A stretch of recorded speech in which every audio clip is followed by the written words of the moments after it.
Welcome into another episode of Carps Corner as we plow our way through the summer. Got the 4th of July weekend coming up. This weekend, big news in the NFL. Big week for college football as June is finally coming to a close. And with that, means the end of camps, official visits. Coaches usually take their vacations. I mean, this is kind of the dead time right now in the NFL, but yet there's all kinds of NFL news as well. So we're going to get into some fan sizes, projections there by the New York Post, what other thing, or New York Times, what other things look like. There's a lot of stuff we're going to be able to get into, dive into, take a little deep dive today as we kind of get into this stuff. But I want to start, before we get into some college football news, start with some NFL news and Deshaun Watson. And so the NFL right now, this week is putting their case in front of Judge Sue Robinson, who is a federal court judge out of the state of New York. And so the way that this is working, it's kind of unprecedented. First time this has happened, it was negotiated in the new CBA. NFL brings their case, and the player and their defense and the NFLPA, they defend the case on the other side. And Judge Sue Robinson is going to sit there and basically be the arbiter of the situation and try to figure out exactly which side has more evidence and what the ruling should ultimately be. And so I guess the NFL and Deshaun Watson, they were in talks about ultimately trying to get this resolved and not take it to, quote, trial, if you will, or arbitration. And the reality is the NFL was pushing for a full season game, a 17-game full season suspension for Deshaun Watson. And that's where the talks broke down. And so I understand why the NFL is doing this. The NFL, for Deshaun Watson, wants to push as hard as they possibly can. They want to look like they're tough on this. Sexual assault, it's real. There's a litany of allegations. They're very, very colorful. And they want to make sure they're taking a strong stance on this. Why? I mean, they're trying to expand their fan base. They've pulled women in over the last 20 years. They've done a good job of trying to bring it to really everybody across the country. And they don't want to alienate anyone. Deshaun Watson's looking at this. There have been no criminal charges. Obviously, the statute for criminal conviction is beyond a reasonable doubt. You look at the civilly, it's preponderance of the evidence. He settled 20 of the 24 cases. Now, 25 and 26 were reported to be on their way. I don't believe they've been filed yet. Maybe they never will be filed. But those are kind of the facts kind of surrounding it. And so now there's a lot of salacious allegations. There's 24 that have been documented. There's 20 cases that have been settled. And so it's going to be up to Sue Robinson to sit here, who is the judge out of New York, federal court judge, and for her to decide when she reads the depositions and sees all the evidence there. And then Deshaun Watson will present his side and talk about why he's innocent and why these things were not as they have appeared to be, or maybe they're untrue completely. And she'll have to be the one that decides how true she thinks this is. Because I hear a lot of people say, well, look at this, 24 allegations. Have you read the stuff? Yeah, I have read it. And that's why I don't read it on here, because I like to keep this above board. And there's a lot of stuff in there that, frankly, it doesn't need to be repeated unless it's being talked about in a court of law. There's a lot of accusations that are very serious. Now, that doesn't mean the accusations are true. That doesn't mean that they're false. It doesn't mean that all 24 of them are true. It doesn't mean that all 24 of them are completely false. There's probably some middle ground in this. And so this is what she will have to decide, is how believable, how true does she thinks these things are that happen. And they talk about conduct detrimental and damaging the shield. I mean, you can sue anybody for anything in this country, and you can take it to trial. It doesn't necessarily mean that you're going to win. And so just because there's a lot of salacious accusations and there's a lot of lawsuits, that doesn't necessarily mean that it's true. And just because he's accused does not mean that he should have to be punished for just simple accusations. But it's going to ultimately now fall on Judge Sue Robinson to be able to look at this and decide what level of truth and then what punishment ultimately is appropriate, and quote, what punishment fits the crime, if you will. A season-long suspension for something like this, to my knowledge, I don't think there's precedent for it. I mean, we've seen Greg Hardy's suspension. We've seen Ezekiel Elliott. A lot of it's been for more domestic violence.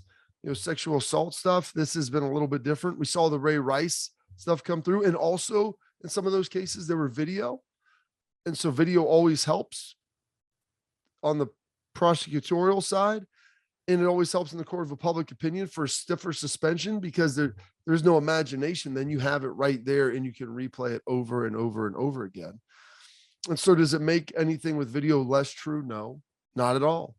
But you don't necessarily have that on the court of public opinion. Now, with that, I feel like the court of public opinion is more behind the NFL. And this is what Sue Robinson is going to have to balance and try to figure this out. Because it's the first time where Commissioner Roger Goodell isn't the one who's ultimately making the decision or isn't involved, the NFL, in the decision process. She will be the one that's going to be hearing this. And so as this week continues on, we'll continue to update it and talk about it, but those are kind of the facts and nuts and bolts of it. Now with this, you have to think, if he gets a full year-long suspension, and we'll throw this up here, start talking about Deshaun Watson's contract with the Browns being through 2027, and not 2026, it would delay this essentially. And a full season suspension would push his whole contract back a year. And so that's some other salary and cap implications there for the Browns and how they've ultimately looked at this, and how it's ultimately going to be adjudicated. And now we'll throw this one other up too. This is courtesy of Adam Schefter. It said Deshaun Watson's hearing for the NFL, and the NFL has jointly appointed disciplinary commissioner officer Sue L. Robinson is scheduled to begin Tuesday.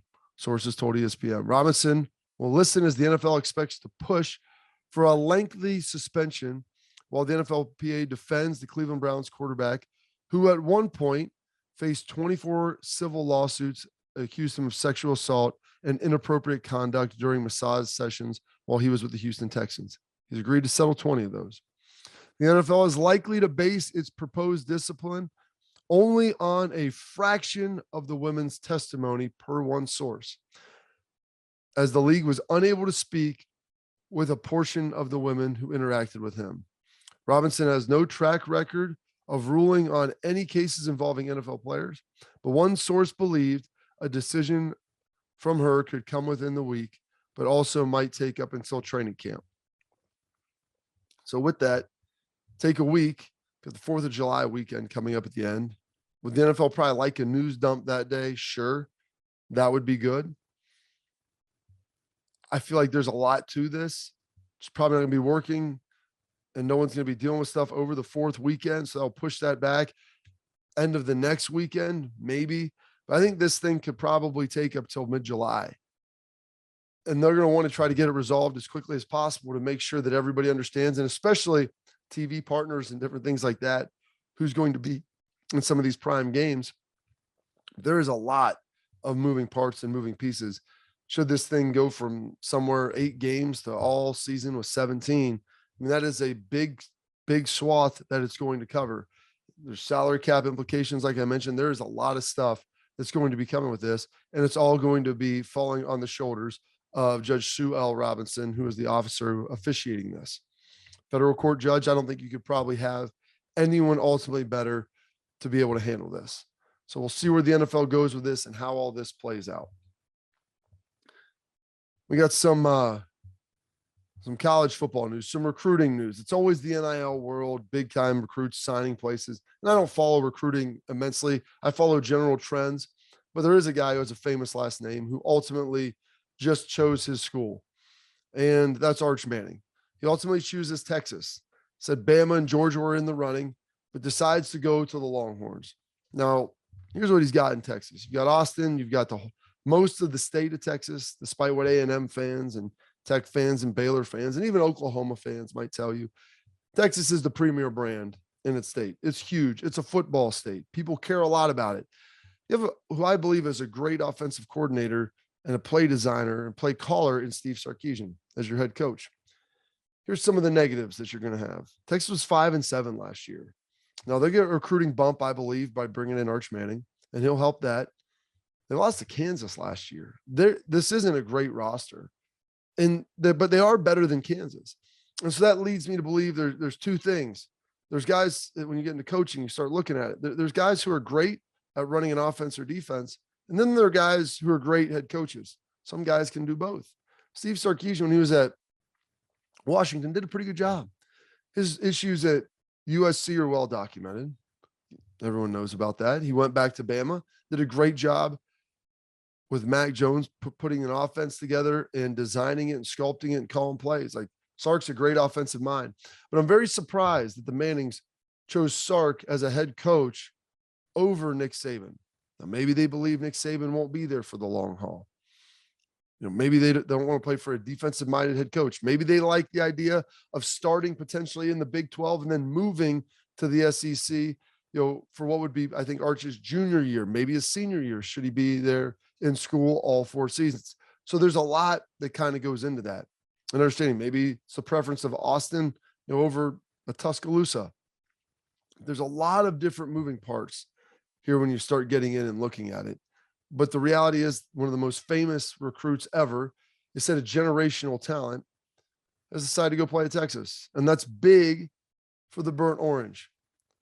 Now, with that, one of the other issues is the fact that Texas has Quinn Ewers, who also, coincidentally, was a generational talent. Can you have 2 generational talents in one generation on the same team? I don't know. We love to use hyperbole when describing all these guys. I haven't seen any of them throw a pass in a college game yet. But there's a scenario where you could think Quinn Ewers, maybe he starts this year. Maybe he's really bad. Arch comes in and plays. That's easy. Maybe he's so bad that you wonder, do we still want to go there? Because the Texas is 5-7 again. Maybe the converse of that happens, where maybe Quinn Ewers and the Longhorns go 11-1. Maybe they ultimately win the Big 12, get in the college football playoff. Now you're going to have a hard time moving on a guy who still would have 1 year left before he would be eligible for the NFL draft. So there's a lot of ways that thing could go, because I know this, players, you ride with the guys who got you places. And so if Quinn Ewers has a great year and plays really, really well, Arch Manning is going to have to be unbelievable if he wants to start as a sophomore. Now, or as a freshman, maybe they don't care. And maybe Peyton, Eli, Cooper's dad, Archie, his grandfather, maybe they think that's fine. Maybe he can sit for a year and then play. And I don't think that would be the end of the world. A guy doesn't necessarily have to play as a freshman to be a really good college football player and ultimately a really good NFL player. But the last prong of this is NIL, and no one's really talked about it. And I don't believe it's all that important to the Mannings. You look at the wealth that they've created for themselves through the game of football. Heck, Peyton's going to probably be on this ownership group for the Broncos. I mean, their family's in a good spot. And I don't think they step over dollars to pick up pennies. And so while, getting $500,000 here, $1 million there is great, I think they look, 7 years from now, should Arch become what everybody thinks, you're talking about him probably getting $65, maybe $60 million a year on an annual per value contract as a NFL franchise quarterback. I mean, we're paying guys, close to 50 now. Think 7 years. I don't think that that's a crazy inflationary number based upon where the revenue is going to go and the salary cap will be. And so is it worth to make a decision on something small like that? But I will say this, as we get into this NIL stuff, and we're going to, transition and talk a little bit about that. The NIL rule was really how it was originally intended, was designed for guys like Arch Manning, who football is a very regional sport. But if you look at it, his uncle Eli played in New York, the biggest media market in the country. His dad his uncle Peyton played for the Colts, played for the Broncos. Each of them won 2 Super Bowls. His dad's the king of Louisiana, playing down there for the Saints, where they own Mississippi. Now he's at Texas, huge state, massive following. But he's the reason why, his Uncle Peyton does nationwide insurance commercials. I mean, there's a national appeal to that. People nationally know who the Mannings are. And it doesn't take long for them to figure out exactly, this is the next guy. And so we start talking about legitimate value and not just collectives paying guys, $6-7 million or whatever it might be. I mean, the value of Arch Manning to literally companies for himself. I mean, I could see a couple regional and national companies putting together stuff where they're going to actually see value back on it and paying him each a couple of $1 million a piece. And so he could be paying, $5 to $7 million And that wouldn't surprise me. And that would be them actually getting value in return with the affiliation of the Manning brand to their company. It's a very rare situation. It's wholly unique. It requires you to have two uncles that are Hall of Famers, a grandfather that's an elite player, and you have to be really good yourself. And you have to play the position of quarterback or something that's super high profile. I don't think wide receiver, I don't think linebacker, defensive end, I don't think those positions are getting it done. You got to almost be that guy. And that's a perfect storm for Arch Manning. So we'll see kind of where all that ultimately goes. You know, and with that, I'm talking a little NIL. Jalen Rashada, quarterback who commits to the U, commits to become a Miami Hurricane. Reportedly, NIL deals close to 8 figures for him to come there and commit. And, you know, we'll throw it up there talking about the fact, you know, that his representation referenced and talked about, hey, he took less money from Miami to go there over the University of Florida, which is kind of perplexing. Mario Cristobal must have it going down there because Florida in the SEC, they've been better more recently. Heck, you know, they've won a couple of national titles in the last 15 years. I mean, they're in a better situation right now. They're a more prominent brand and they're in an elite conference, and Mario Cristobal recruited them. Now it's a much different feel, obviously, from Gainesville to Miami if you're worried about city size and that, and maybe that's what Jalen wanted to do. But the fact that someone chose, you know, the U over Florida, I mean, that almost sounds to me like we're talking about, you know, the 90s and 80s where that could have potentially happened. But the reason why, when they talk about turn down more money, the NCAA came out and said this NIL wasn't for recruiting inducements. I mean, and that's a direct reference to it being a recruiting inducement right there. I mean, you don't need to go any further than read the text. It's right in front of you. And so I don't know what the heck they're going to do with all this. It's crazy to me that they're trying to kind of enforce that, because I don't know if it's actually enforceable. What are you going to do? How are you going to penalize people? None of it seems to make any damn sense. But that's reportedly what's happened. And then we transition from that to the University of Louisville.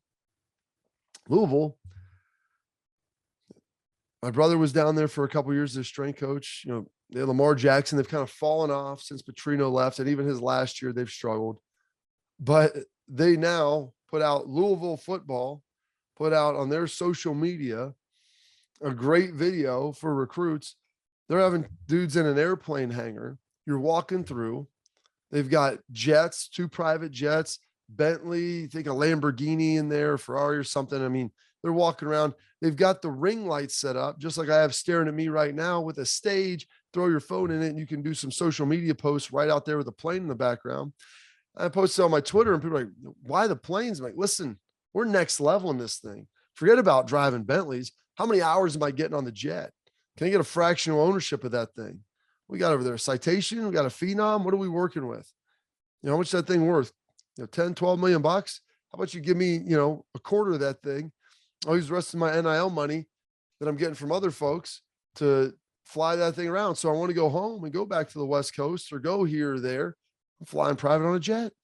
I mean, that's kind of where I feel like this thing is headed until we get some constraints around it and find a way. And I know people are against this, but to have some sort of collectively bargained deal between the universities and the players, and it doesn't even need to make them employees, but of how everybody's going to operate and what the stinking rules are with this. Like Nick Saban talked about it. He warned about it. Like, without rules on this thing's going to spiral out of control. And it kind of feels like that's where it's getting to at this point. Like it's moving in a hurry with the fact that there is no ceiling.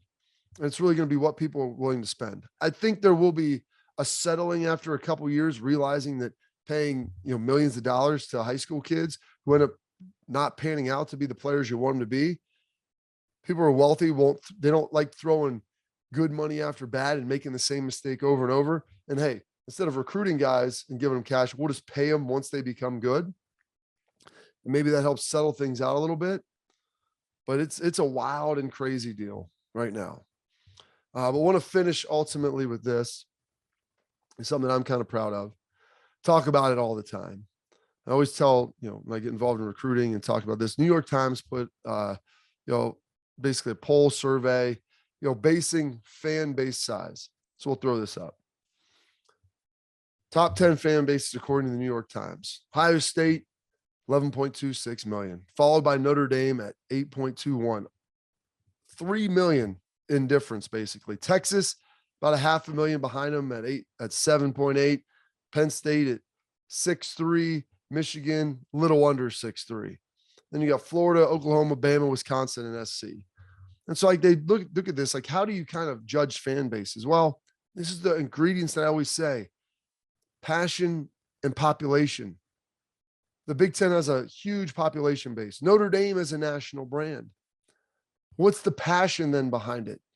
Ohio State is really, Cincinnati is going to be a Power 5 school, but Ohio State has been that for the last 80 years in people's minds. Since Woody Hayes got there in the 50s, 70 years, they've been one of those elite schools. They've won national championships. People care. So everybody in the state of Ohio cares. If people move away, they still watch. It's the same thing. You got Penn State, Michigan. Yeah, they own their states for the most part. People have moved away and they're populated states. Texas, highly populated, a lot of passion. However, there's a lot of schools that are cutting into it. You got Tech, you got A&M, you got Oklahoma at the top, you have Baylor, SMU, TCU. And then obviously in the South, everybody cares about it. It's just not as a populated region. But a huge kudos there for Ohio State to have that and see that and start talking about NIL money. That's where a lot of the NIL value is derived, through fan base, passion, and size. Because when you're marketing to a lot of people that it actually matters and means something to. And so for this, it's a huge recruiting tool for the Buckeyes to be able to sit out there and say, this is us. Because the next brand is Notre Dame, which I think a lot of people intuitively would have believed is first, just because of the fact they're a national brand with large geographic reach. And for a long time, there's a large Catholic population in this country, and all of them cheered for the Fighting Irish. That's not necessarily the case now, especially in the Midwest. You have a lot of folks up in Detroit, Columbus, Cleveland, Pittsburgh, Philly. Like, they care more about the school within their state than they actually have the allegiance to Notre Dame. And just making that being Catholic doesn't necessarily pull the same way that it used to. So the Buckeyes, 11.26 million, number one fan base size in all of college sports, and not by a margin that you would say is within the margin of error. All the rest of the schools are fairly clustered tightly. Ohio State, 3 million apart from the rest of the group and the rest of the pack. That's via the New York Times, not the Columbus Dispatch or some Ohio media source. So kudos to the Bucks, helping get it done. Well, that's it for this edition of Carps Corner. Thank you for tuning in. Thank you for being a part of it. Continue to like, subscribe, share with your friends. Any questions you want to get into as we get into the summer here, a little bit of slow time. There's always going to be some news, but if there's stuff you specifically want to answer, I'm working on getting some guests. We'll have some more fun and be able to enjoy this thing together. So thank you.